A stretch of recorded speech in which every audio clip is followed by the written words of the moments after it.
Welcome to Burlap Teachers. Enjoy the video. You start by confirming compatibility. Check the red dot footprint and magnifier mount align on the same rail.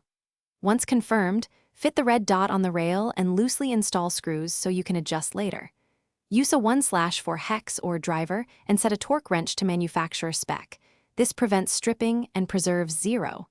Make sure to apply a tiny dab of medium-strength thread locker, only 0.05 ml per screw, so components stay secure but remain serviceable. Once the red dot is snug, mount the magnifier behind it and slide it to achieve a 3 to 4 eye box. This gives comfortable cheek weld and quick target acquisition. Then co-witness.